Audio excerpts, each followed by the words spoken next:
Welcome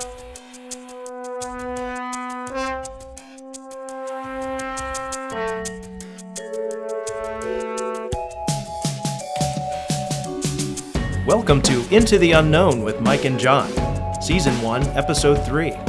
This time, we focus on a Central Maryland witch. Is she flesh and blood, or so much bronze? I'm Mike Duber. I'm John Fitzpatrick. And John, let's kick this off. This is another interesting story. It's Central Maryland, it fits our theme. Yep.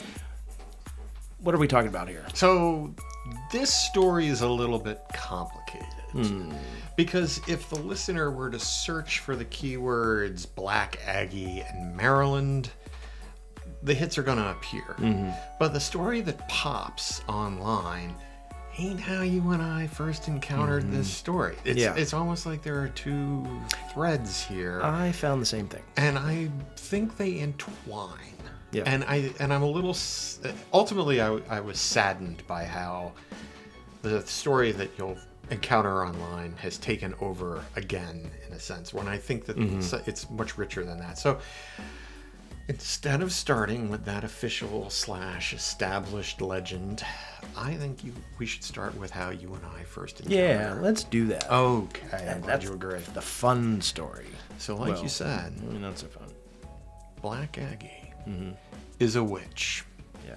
She is a spiteful, immortal entity who exists to haunt and terrify. And she came with no fixed origin story. At least in my mind, and I think I know why.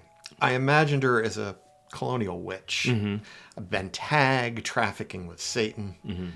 But some others I've talked to and have similar memories to you and me envisioned her as an enslaved woman. Oh, interesting. Driven to rage and striking back with her pagan voodoo. Oh my gosh. Yeah, I know. I remember that. I've never heard that story. Yeah. Interesting. And a third view is that Black Aggie is simply a malevolent force made manifest. Not really a demon per se, but something else.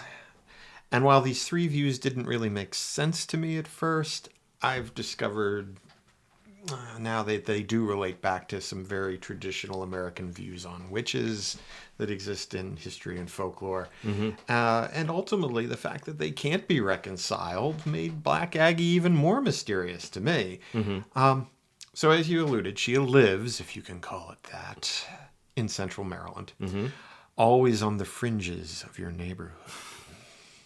Over the rise, you don't cross without a guardian when you're a child. And she was spoken of in the hushed tones by teenagers, or at least my neighborhood, and I guess yours? She definitely had a place where you could go and you could find her shack. So, yes. Yeah, if you were out after dark. Yeah. If you were alone and vulnerable. Yeah. If you walked in the woods, Black Aggie might get you. Yeah. And Black Aggie could be summoned. Although I never knew why. Did you? Summoning was never a thing. It was more of just Black Aggie, and she usually trafficked with Bloody Mary. Yeah. I know that, it was a Black Aggie story, but that was how my sister would tell the stories to us. That the two of them, there's a place you can go, that her shack is there. That's where Black Aggie lives. Okay. Yeah. So, that seems to be a thing, is that Black Aggie had a place, but you could bring her to you. Why, like I said, why was never clear. For some people, maybe you would summon her just to prove how brave you were, the sheer audacity of the act. Maybe it was possible that she could grant a wish in some terrible bargain. Maybe she'd just kill you. I don't know. But yeah, you could. The story was very much tied to Bloody Mary, and we'll talk about that thread. But if you stared into a mirror in a dark room and whispered her name 3 times into the glass, she might just appear. Now, that's how you were told the story. Yeah. As a kid. Okay. Yep, pretty much. I was, yes. Okay. But everything you said about that she lives over there. Yeah. In the dilapidated shack back in the woods. And, it's suburbs of Maryland, but there were wooded areas everywhere that were big enough that the kids the small kids that we were, they were the woods. Mm-hmm. Oh, yeah. Yeah, they loomed bigger in our imagination, Oh, perhaps, than yes. in real life. But they were there. And Mm-hmm. that's part of the story, I think. You could also summon Black Aggie by mocking her. Do not ever doubt Black Aggie. And supposedly, and this is the story the teenagers in my neighborhood told me. Oh, interesting. Okay. Supposedly, someone mocked her at least once. And the story was that someone shared the Black Aggie legend with a high school student sitting in the school library. And when he laughed and told his friend that Black Aggie was just stupid kid stuff, a heavy book fell off the top shelf, hit him on the head, Wow. and killed him. And when you're like 9, that is the scariest story ever. Especially when you're 9 and you're me and love books. So Black Aggie was a librarian. That is the scariest story She ever. beat you with books like War and Peace. Yeah. Or who knows? yeah. Yeah. I mean, in fact, I think they made it even scarier and more immediate by saying it was a book about Black Aggie. I thought Brother Donald was scary, but Black Aggie as a librarian would Wow. be terrifying. Yes. And I did talk to a number of people about this, saying, hey, I'm going to do this podcast. It's crazy. Yeah. And, oh, really? What are you going to do it on? Well, we're going to sit on there and mock Black Aggie. Sykesville Monster and Ouija boards and Black Aggie. Oh, Black Aggie! I remember Black Aggie. So variations of this story do seem to exist all over Central Maryland. Mm-hmm. Everybody who remembered it as kids from the 70s and 80s. They did remember the ability to summon in some way, shape, or form. Mm-hmm. And our friend Victor, who grew up a few miles south of us and down the Beltway a few exits, he sent in a little remembrance. I'm going to throw it to you to read that. Yeah, I'll be happy to read that into the record. Sure. Victor says, growing up the Baltimore suburb of Linthicum, I first heard of Black Aggie from a kid next door who was 4 years older than me. So, of course, I believed everything he said. Some other kids in the neighborhood backed up his story as in, yeah, kid, you don't want to mess with Black Aggie. I never tried saying her name 3 times in a mirror. We had woods behind our house that included the remains of what I think was a dairy farm. I believed Black Aggie lived there. See, interesting. All the same elements, right? Yeah, right. Different, but it's neat because it's like, hey man, different woods. Different woods. Different woods. Different like, ruins. she lived in my woods, man. Different mirror. Right, yeah. Different shack. And then I found it independently online. The Baltimore Banner quoted Catonsville resident Kat Peach. I don't know her, but she's got to be a contemporary, who remembers her youth in the 1980s packing into a dark bathroom with her friends and trying to summon Black Aggie in the mirror. Again, wow. The pattern is clear here that this is the story that was remembered. Now, if you're listening to us from somewhere outside of Maryland, excuse me, you'll likely recognize this same pattern, at least some parts of it, is simply a variation on that Bloody Mary game. Mm-hmm. So maybe we should take a moment to see what talk about that. Mm-hmm, okay. Sure. The Bloody Mary game is an old children's divination game of uncertain origin. May go back centuries. It's unclear who Bloody Mary is supposed to be, but there are some folklore research links to the character of Mary Tudor, who was briefly Queen of England and Ireland from 1553 to 1558. Mm-hmm. And she was a Catholic monarch of a Reformation nation, of a Protestant nation. So her campaign to reverse the Reformation in England resulted in the typical unfortunate persecutions and executions that earned her the nickname, you guessed it, Bloody Mary. Honestly, it's just as likely that the name was simply catchy and easy for kids to say, but, there is that possibility. Or, if your parents liked their cocktails. Correct. Oh, no, yes. I mean, that's probably a little off the mark. Maybe not. The ritual is a derivation of what's called catoptromancy. That's a new one for me. It's just scrying. Yeah. It's using a it's mirror. scribe. It's using Yep. a mirror to divine the future. But I do like to use the fancy words because it makes it look like I actually did some research. Catoptromancy. Catoptromancy. Interesting. So Never heard that one. In this case, it seems to link to an original ritual of sorts in which young women would walk through a darkened house, up a flight of stairs backward, all while holding a candle. The woman would then look into the mirror in hopes of seeing her future husband's face. And it was possible, if she didn't see her husband's face, she might see a skull or the bloody face of a woman. And that meant she would be dead before she could marry. And come to think of it, that might be the connection between Mary, as in marriage, and the name Mary. So there's another possibility there. Interesting. The modern version, obviously, there are going to be regional variants, but typically has a group of young adults sitting in a darkened or candlelit room with a mirror. They chant the name Bloody Mary 3 times or whatever the local variant is, and then the apparition should appear in the mirror.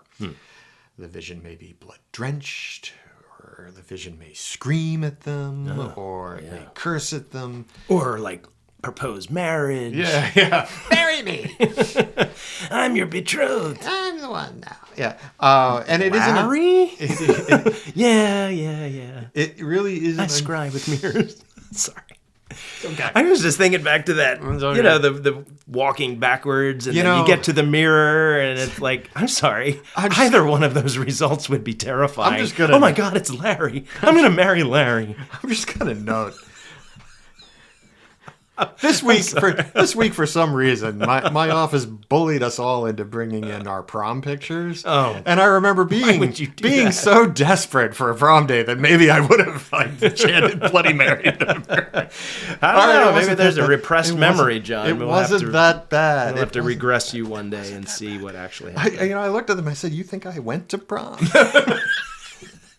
I'm so nerdy. I'm doing a podcast about the paranormal. I remember you were there. I was there too. I had the picture. I proved it.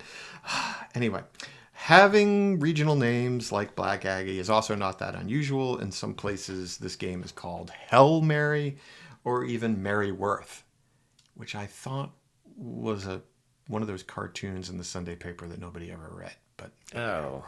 Yeah, somebody trying to sell comics. Yeah, okay. So, we're back to yes. Okay, so back to the story. The witches. Okay, the witch angle of the story. So the one question would be, is there some kind of historical tie of a Black Aggie to an actual witchcraft case in Maryland? No. Maryland is, of course, one of the original 13 colonies. We do have a handful of witchcraft cases from the colonial era. I would like to put a pin in that topic and maybe pick that up in a couple of episodes even. Okay. But there are only a handful, honestly. They can be tracked pretty easily. For the moment, I'm just going to say Black Aggie's got no tie to those. But the idea of Black Aggies as it's expressed today does tie to some different threads of the witch archetype in the United States, in North America. There is very clearly the Salem, you might call it, or European witch trial model of the witch as an agent of Satan. And so Black Aggie is that kind of witch, a human being who has given herself over to the forces of evil. That's why she wants to kill you. Okay. Maybe not. Closely tied to that, but a separate thread for if you're trying to follow these things, is the witch as a marginalized outsider. And Victor, and my conversation with him before he sent me the written anecdote there, said, "Oh yeah, I remember Black Aggie. She was an enslaved woman." And I actually heard that from a couple of other folks. So that came from Vic. Yeah, he was the first one. And then when I started talking to some other folks about, what are you going to talk about? Oh yeah, I thought she was a slave. It's enslaved woman now. There's a difference. Yeah, no, that works. There's a difference. But the idea is that it is somebody who is outside. They're outside because they're a different race. They're outside because they're a different religion. In this case, the non-Christian religious tradition of voodoo, or That also gets tied up back with the other one, as I said. If you maybe someday we'll do the Salem witch trials, which is something else I've got tons of material on, but it's done to death. But they being the folks that tell that story, will often point back at the figure of Tituba, who was an indentured servant / enslaved woman from the Caribbean, probably of some mixed race origin, who seemed to be bringing forth these sort of same divination elements from her traditional past and playing with the kids. So that comes into play as too. It's hard to completely separate those two threads of North American witch lore. The third one is one I didn't encounter until a few years ago, that the witch is an unspecified non-corporeal entity. Did you ask a lawyer for that one? I made that up. Lord. With a mischievous nature. Well, I say that because you'll find the item B, the witch, is an unspecified non-corporeal entity. She's got that mischievous nature, you'll notice. And item C. If I may, well, it's funny. Yeah, it's funny you called me out on being the lawyer again, but I really feel more like the Dan Aykroyd Ghostbusters, trying to. Right. Yeah. Anyway, that works. Yeah, I knew exactly what you were saying. The reason I say that is it's not a demon. It's definitely not a demon. The archetypal case for this, the one you can find very quickly if you search online, is the Bell Witch in Tennessee, which I think you're familiar with. Where it's very clearly not a demon. It's something else that is of a spirit nature, but it's also not a human being. Yeah, and it's non-corporeal in that sense. There's a presence. Right. So today we would probably lean more towards the word poltergeist in these cases. Is that truly accurate though? It's not. Because poltergeist is just noisy ghost, and it makes itself known in the descriptions as something that is not just felt like a cold spot, but it'll tip your drink over, it'll open cabinet doors, and it generally make a nuisance of itself. Which is the kind of thing. But it's usually tied to a human. Yeah, which is the interesting part. Well, maybe that's part of it, right? The Bell Witch and the other witches of this but I think the poltergeist it just seems different. It doesn't seem like a witchly entity. That's what I want to get at. The Bell Witch and the other witches of that type have the features of poltergeist, but they have other things that are significantly different from what we consider a modern poltergeist type activity, particularly in that they have voices and they carry on full conversations with people. But they do tie themselves to a place, they tie themselves to a family, to a person. Another entity of this type that is not a witch, but some listeners may be familiar with, is Jeff the Talking Mongoose. Have you run into that? That is brand new. Never heard of that. We'll talk. Put a pin in that and we'll talk later. But it's the same kind of thing. Some kind of spirit-based entity that has a full-on conversation, moves things around. It is something else. It's just not a demon. Well, but in the Bell Witch story, and maybe I don't know as much about it as I thought I did. I know I've listened to podcasts on it out of curiosity, but isn't it that there is a human that is responsible for bringing in the energy that is causing havoc, right? That there's someone drawing it in, right? There is a witch, but they can't pin it on anybody, right? That was part of the story, was that who's causing this, right? Because it was effectively a land grab kind of story right? We're going to have to look. Okay, we'll go into it. But I think that's interesting. It is tied to people, for sure, in the same way that a poltergeist is, but not necessarily the exact same way. Well, this tracks with the idea of what you would consider witchly power is. It's rooted in, that you would have, the gather a piece from the person, and you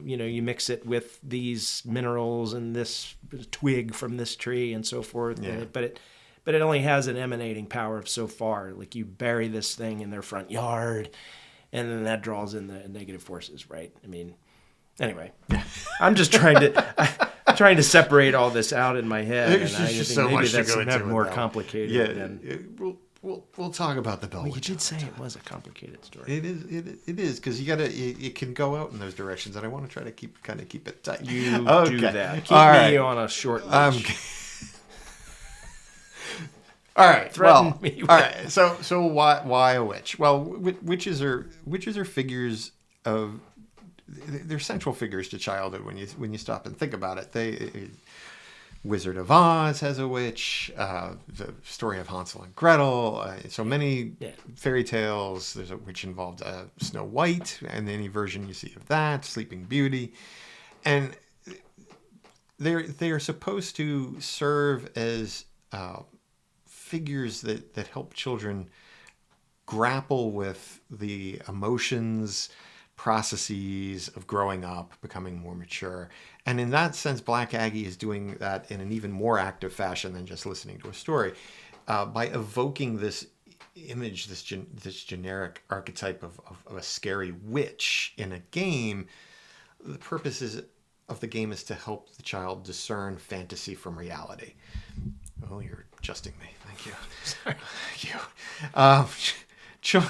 Children learn to overcome their fears through this game and going through the ritual. They learn that, generally speaking, and I know this is a paranormal podcast, but in this case, there's really not anything paranormal to it. In this case, they learn that things don't go bump in the night. At least they come to their own terms with that fear. That some things are just fantasy. Mm-hmm. Maybe we'll come back to that. Mm-hmm. So getting that aspect of Black Aggie out of the way, maybe we should talk about the quote-unquote real Black Aggie, who lent her name as real as stories. She can be made. Right. And definitely the one branch of the branching story here. Yeah. Right? But maybe we should take that quick break. We talked about We'll building into these things. Absolutely. Now. Let's take that quick break, and we'll be right back, gang.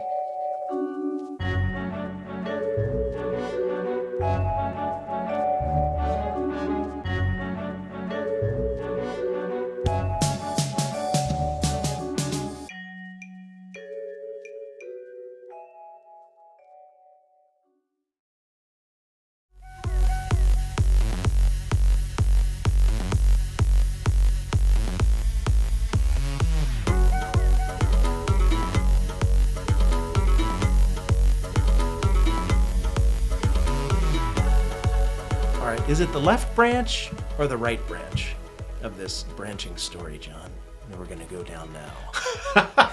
Does it matter? I think it matters. I really hadn't thought of it that way. I do. Well, we covered Black Aggie as a witch.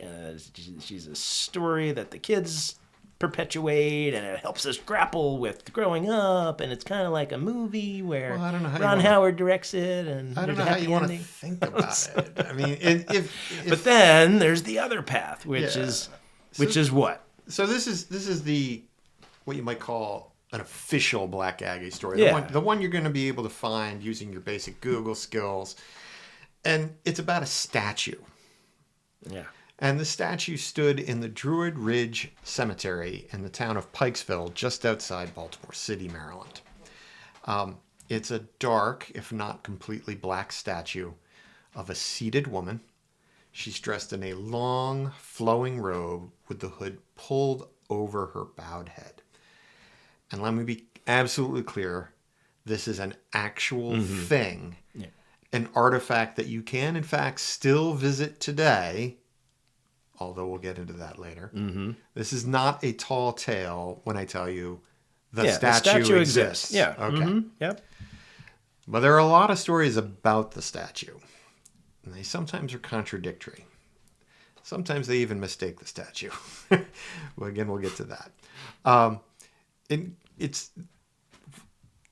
That includes even a story that the statue was dark because it commemorated a black woman killed by a white man. Yep. And for the record, that's not true.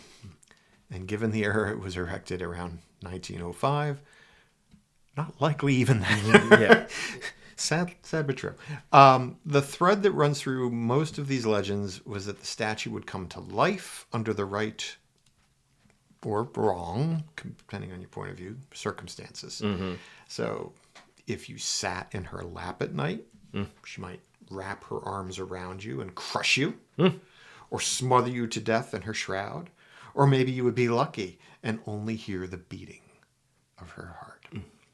Or if you stared in her face, her eyes would glow, sometimes red, sometimes green, and then strike you blind.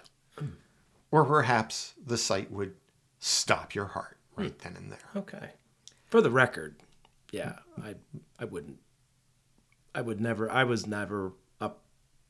You couldn't. I'm a chicken. At night, go into that cemetery, sit on her lap, look in her eyes. Nope. Okay. I never did this anyway. None of this was familiar to me as a kid. Pregnant women who ventured near her would miscarry. Oh my goodness. If a couple should visit after dark for whatever mischief. What do you mean? She would kill you. Especially if you chose to conduct said mischief right there in her lap. Who created those stories? I don't know. Hey kids, I know what you're sneaking off into that cemetery to do. You know what's out there, don't you? Sometimes she would get up from her seat and wander around the cemetery. So you're not really safe anywhere on the grounds. Black Aggie would sometimes hold a conference of the spirits buried in the cemetery, gathering them around her for some unknown purpose. She's even been accused of strangling all the white ducks and only the white ones. That bitch. In the cemetery pond. I draw the line. You can take the jerk from the sorority house or the fraternity, but not the ducks. So poor Black Aggie even gets confused with another statue in Druid Ridge Cemetery, which is still there. Okay. A winged angelic figure with shears for cutting funeral garlands. Goodness. Okay. So various stories will claim that Black Aggie has stabbed her nocturnal visitors to death because they've been confused. Yeah. Or that she's had her own hands removed by brave vigilantes in an attempt to stop her murder spree. Oh. The original statue, you cannot see Black Aggie's hands. But on this other one, you can. You can. Okay. The second statue also appears to continue to be intact, so there seems to be nothing to those stories. Whatever the truth, the spreading stories attracted unwanted attention. As you know well, Baltimore is home to several colleges and universities with fraternal organizations. So it did become a popular hazing ritual to bring pledges to Druid Ridge Cemetery in the middle of the night to meet Black Aggie. Your prom date. Or your prom date. Or who knows? Yes, your ritual sacrifice. The standard story is that the pledges would be made to sit in her lap. Okay. One variation of this story is that a pledge died of fright when his would-be fraternity brothers, hiding behind the statue, dropped a cut of liver down his back. Oh. And undoubtedly... I don't like liver either. No, I think he just knew what was going on and said, not the liver. Undoubtedly, some of the pledges were frightened by upperclassmen pulling various pranks. I can't imagine. Shenanigans. But there is a kernel of truth that shenanigans were being pulled. The stories, I'm sure, grew up. But in fact, the statue and the adjoining graves were frequent targets of vandalism, something that's already been suggested by some of these folktales and urban legends. And obviously, this type of behavior irritated both the family that owns the grave and the cemetery officials who had to clean all this up and police the place. Yeah. And over the 50 years that the statue sat vigil at the grave, that was the case. But by 1967, the statue was officially gone. Dun, dun, dun. Dun, dun. What happened to it, John? Well, is it sitting in a dorm room somewhere? I hadn't considered that possibility, but given some of the shenanigans I pulled. Pin that. That's another episode. Yeah, it's another. Okay, so this actually seems like the point to interject the history of the statue. Okay. Before we tell you where it went and how the story evolved in the way it did for the kids of the 70s and 80s. So the statue known as Black Aggie belonged to the Agnes family. That's Agnes, A-G-N-U-S. Union General Felix Agnes was wounded in battle and was tended by a sweet, friendly nurse, Annie Fulton. Oh, Annie. Oh, Annie. They got married, and after the Civil War, they settled in her hometown of Baltimore. Felix had a career in government and eventually took over from his father-in-law as the publisher of the Baltimore American newspaper. Oh, okay. So they were very successful, well-known, prominent family.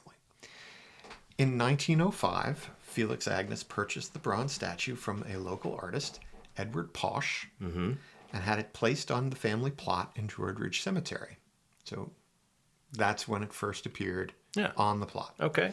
And about In 1905. in 1905, the first of the family to be interred there was Felix's mother, about a year later, which was about the time that he was surprised to learn that the statue was actually an unauthorized copy of an artwork by Augustus St. Gaudens, which already stood in Rock Creek Cemetery down in Washington, D.C. Interesting. Okay. All right.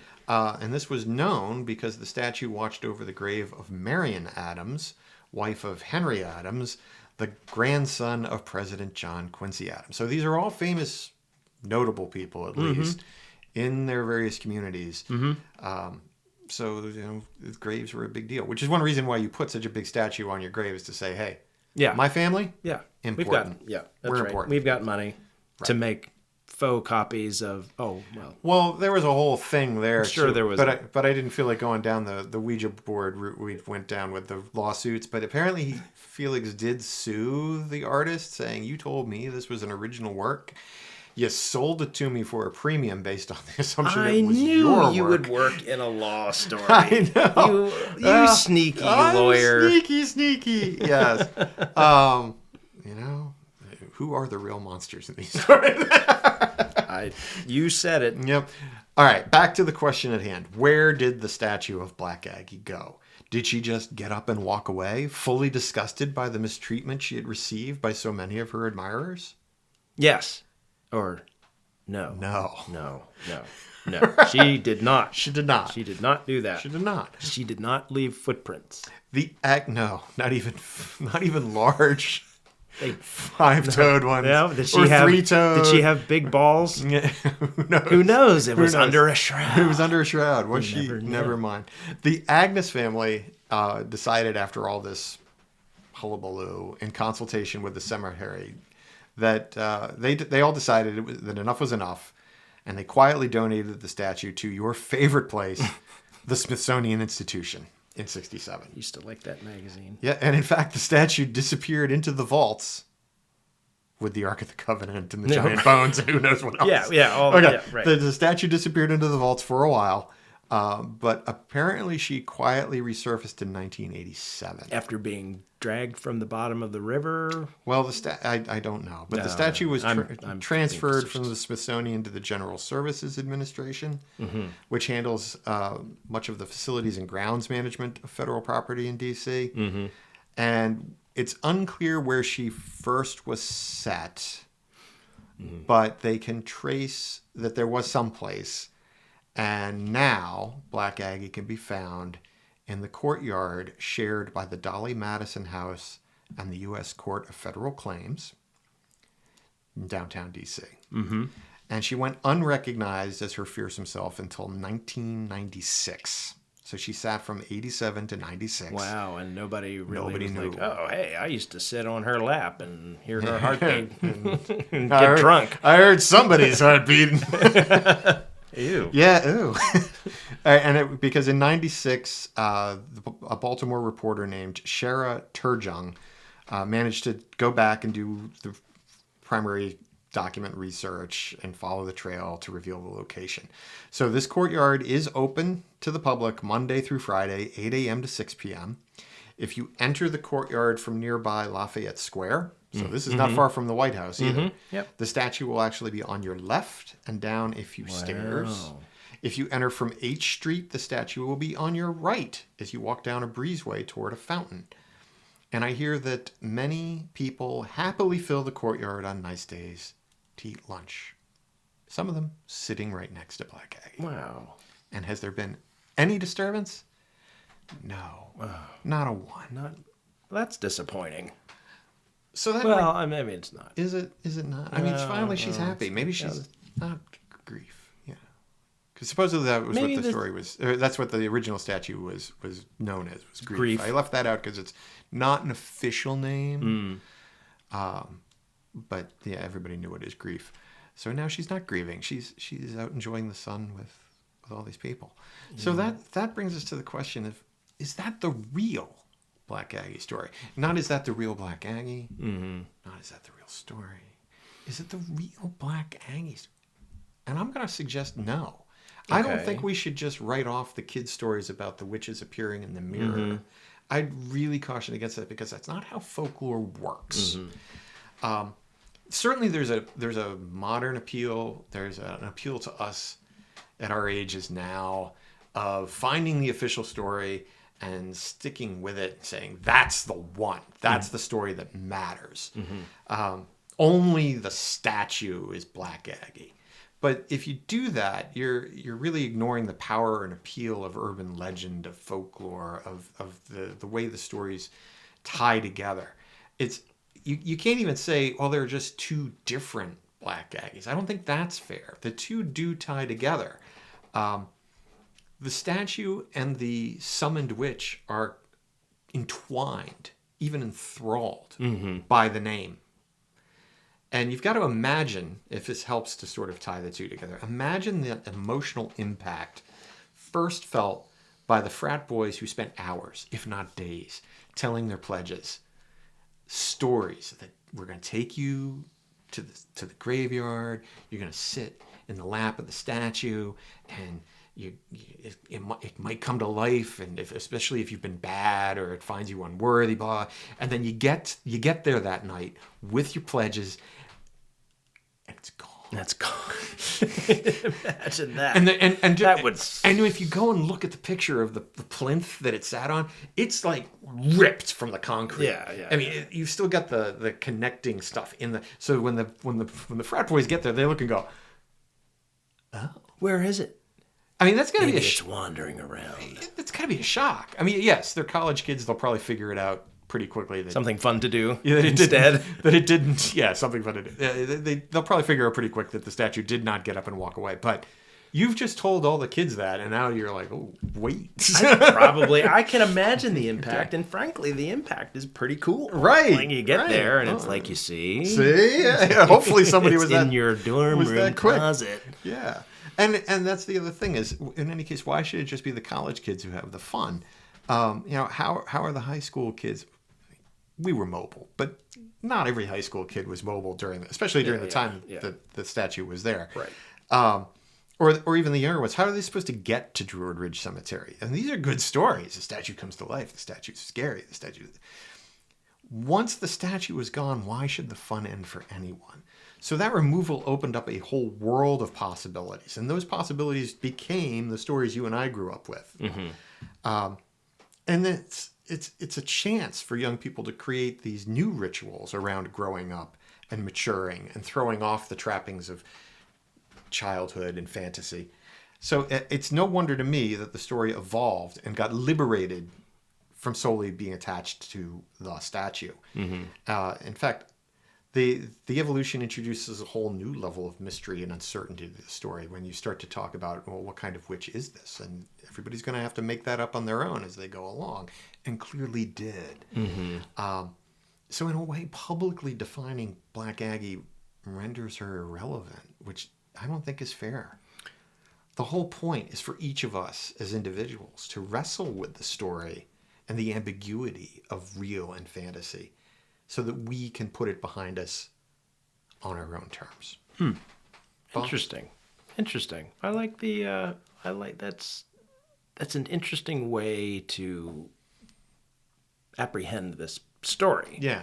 I think, interestingly, as you're talking about, the evolution of Black Aggie, I think also it's interesting to see what we get next after our childhood, and you started to see it when we were true kids and as we entered preteen. But the satanic panic, right? You've got the denizen or the trafficker of Satan, Satan's handmaiden, and then suddenly, right, which there's a whole new era or genre of satanic involvement. And that was certainly relevant and of the genre in the late 80s, early 90s.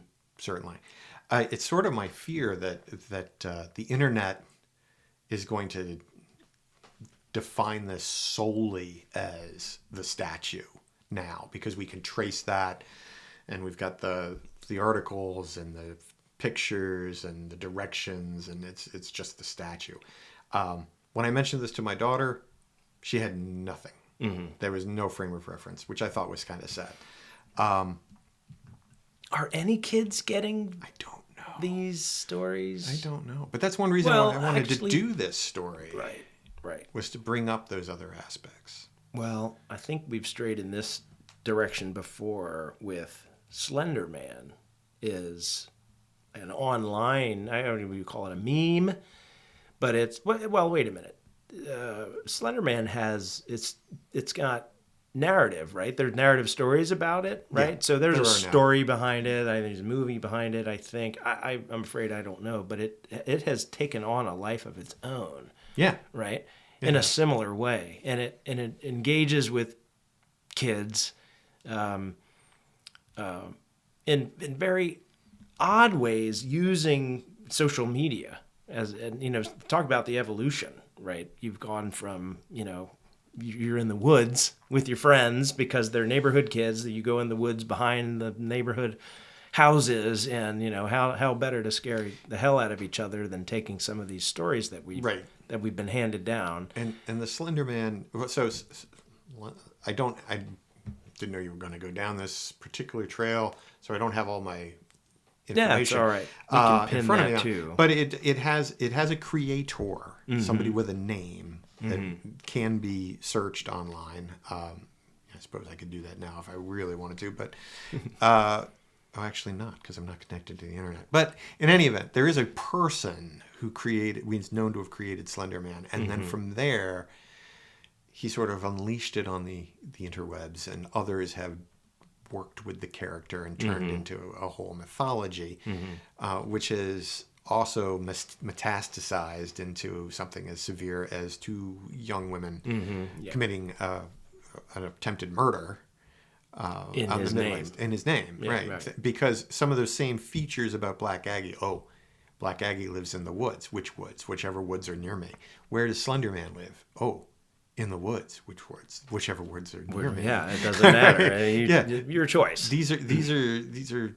But again, you're going back to the idea I'm throwing out there, that these are fundamental maturity things about growing up, the rituals associated with moving from childhood to adulthood, different levels.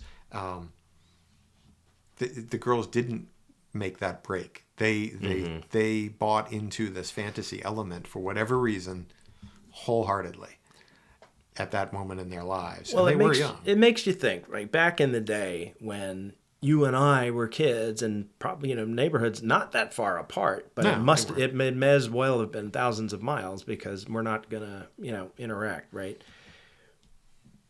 I know I didn't call for Black Aggie. I had no reason to. That terrified the hell out of me. I remember my sister telling me these stories, right? And I was sufficiently scared by it, and the thought of it was terrifying. And I too had that colonial witch in mind, right? When we're talking Black Aggie, right? But my question is, did you know any kids that did call her in? And not just call her in for a goof, but call her in for purposes? No, I didn't. But somewhere there must have been. Well, what's her name here? Cat Peach, who was quoted in the Baltimore Banner. Cat Peach, Cat, K-A-T, Peach, common spelling. Yeah. Yeah. She says that they went into the bathroom and looked in the mirror and tried to summon her, but I don't know. But Victor's story was clearly no. I never. Yeah, his either. But what I'm saying is, somewhere, Well, you referenced those two girls from recent news stories that used Slender Man as the reason why they, it was attempted murder. I thought they managed the murder. No, they didn't. Okay, they came real close. It was the stepfather or something. So using the Slender Man against, I don't know the story, so I don't want to defame anybody. But if the perception was this guy needed punishing for whatever he was. It was perception. Wait. Let's the victim was a school friend of theirs, was a third girl. That's what it was. Yeah, that's what it was. I'm sorry. The story's really horrific. I don't really want to go too far. Yeah, no. But what really I'm saying is they're taking something that is effectively invented out of whole cloth, invented out of thin air, and invoking it in their plot. And the question that I have is, what kids that we grew up with did the same thing, right? Yeah. I'm going to go into the bathroom and it's not a goof and there's nobody with me and I'm trying to call Black Aggie in because I want some retribution, right? I've got. And you want. I know what you're really getting at is, what did they see when they invoked? Well, well, I mean, if it's an evolution of the idea that you can. Evoke Slender Man for these reasons, nefarious reasons, right? Who evoked Black Aggie? Because what a great ally to have, right? And I'm basically saying, did we know any really malevolent kids? I feel like I've known a couple. I feel like this is something Craig Loman would have done as a lark, but that's funny. You should say Craig Loman. I thought about him earlier as I was prepping mentally for this afternoon. But there's always somebody. Wow. There's always somebody you can see doing it. I don't know. I mean, I did bring this up to a few people, and there were a few people who had vague memories all along the same lines it was part of a Bloody Mary type game. Some of them knew about the statue, some of them did not, because it had been divorced from the statue at that point. You're talking about people who grew up post 67 when the statue's gone, right, and pre 96 when it's discovered again for somebody to talk about. In fact, I remember when I have some memory, I don't remember well, about 96, seeing the story in the newspaper and saying, "Oh my God, there's a real Black Aggie." I had put her beside, like I talk about how you have to, you're sorting it out into, well, she's fantasy, and I can put her into the box of childhood and move on. I had done that to the point where I was shocked that there was an actual link to something that was the instigation for this story. Yeah. It makes sense to me now how in the statue's absence something fills that gap. And like I tried to evoke with the idea that the college kids who go there and go, just get up and walk away. Right. The evolution is natural. Okay, now she can be anywhere. Right. Right. But and she may as well live in that shack. Yeah. On the dairy farm that's dilapidated. But that's where she lived. Yeah. That's where she practiced her art. Yeah, but I was totally stunned that there was a real thing. And I was stunned that it had nothing to do with the story I heard. The story I heard was not even mentioned. Yeah.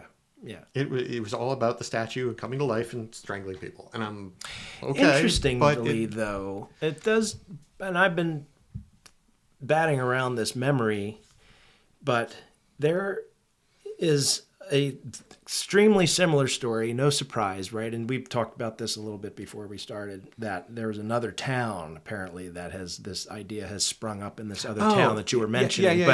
But before we mention that, it finally locked in how I want to mention this memory of mine. Okay. In my Datsun 200SX that I used to drive around Madeline back in the day in high school, right? That brown bomber car that I had, it was an awesome car. But driving... and I'm gonna blank on it's the behind. If you go back past Hell House and the paper factory and all those roads, something back else there, we need to put a pin in. And we're pinning that too, and I mention it very specifically. But back there is one of the roads is this long hill incline. It's not 7 hills, but it's this long hill. And as you're cresting the hill on the left is a cemetery, and there was 2 things that I remember that my memory is telling me. That there was a statue in there that kids would go, and we knew the kids, all the kids, would go and you would do the same thing. You would sit in the arms of this statue and God help you. Maybe you'll survive, right? That was the dare.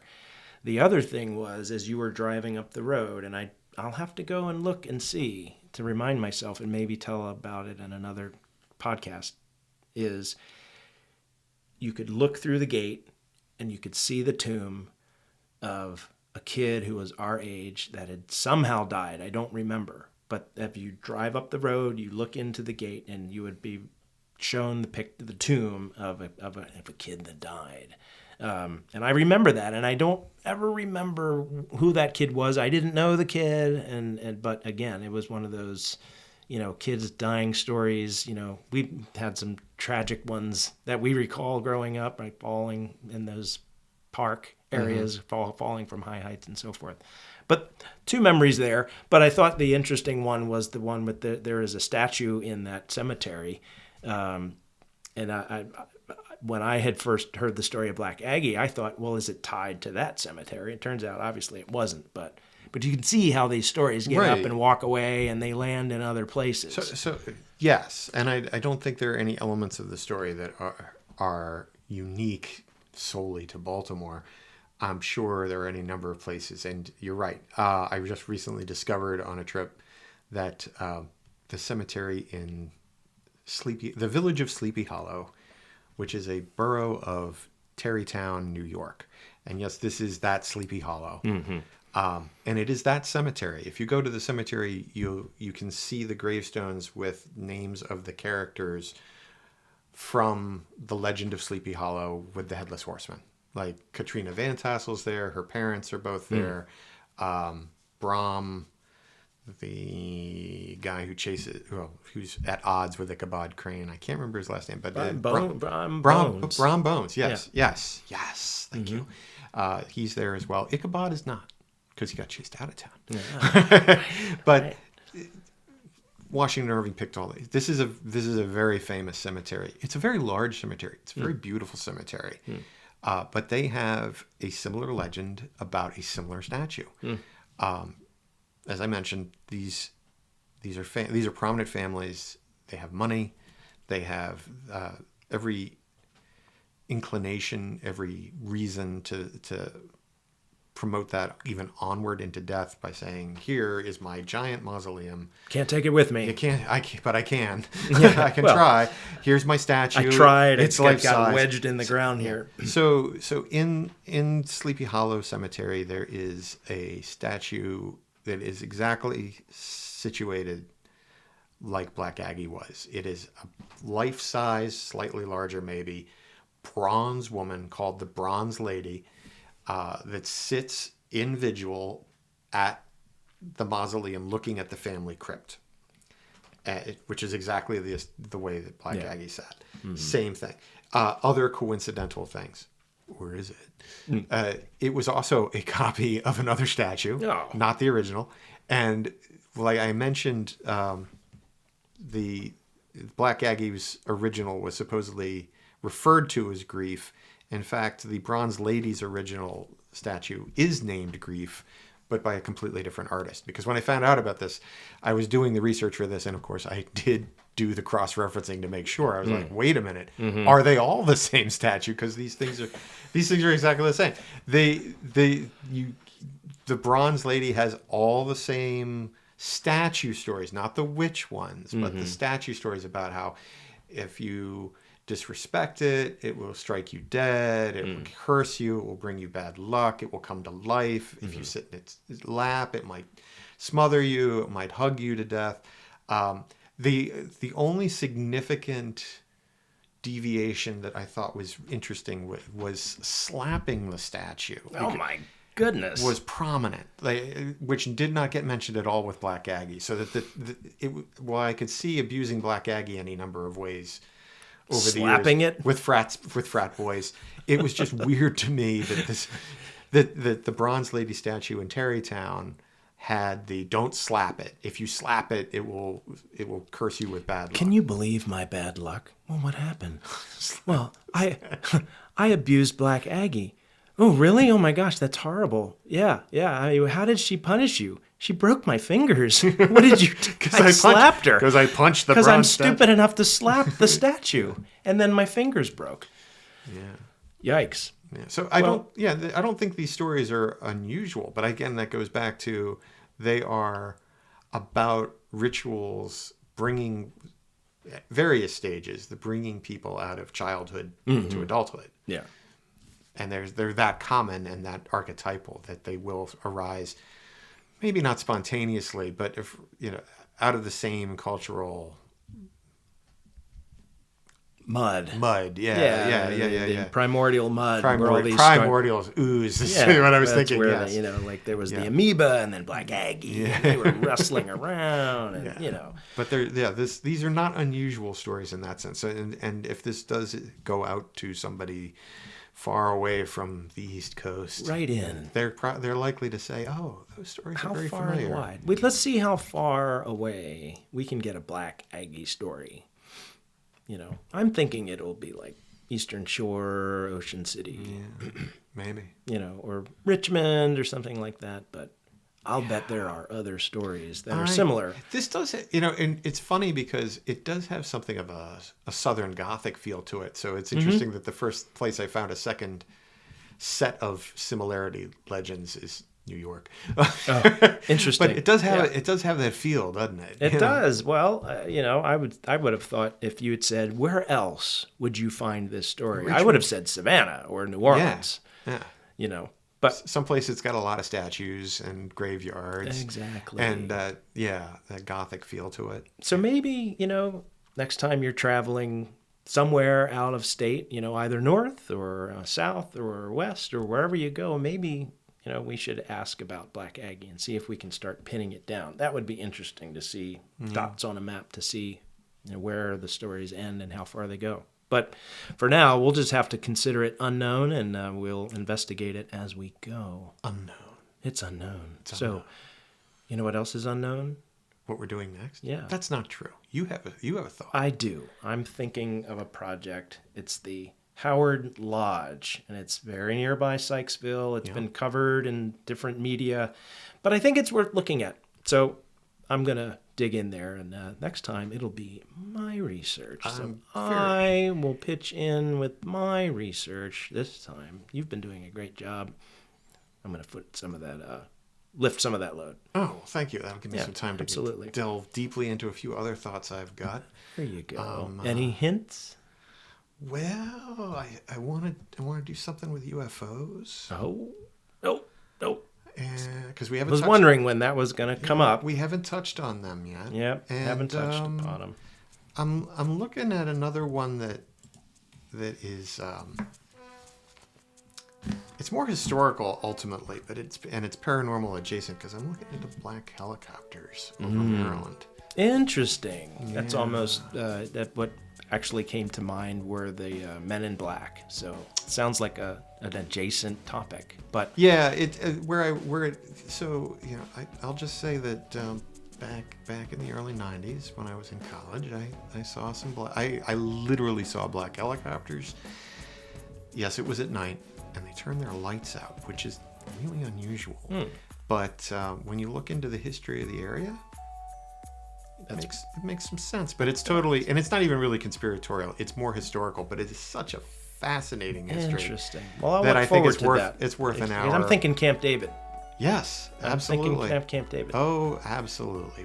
We will. Camp David will get mentioned. I want to talk to a few of our classmates and see if they've got anything, because I swear, and it may have been a tall tale they told us, but I swear somebody camped too close to Camp David once. Well, Cunningham Falls is right there. Yeah. And we know of lots of folks that would go up there. That's one of the camping places that I never went with the gang. So, but yeah, we can fish around for stories there. All right. Well, that's going to do it for us.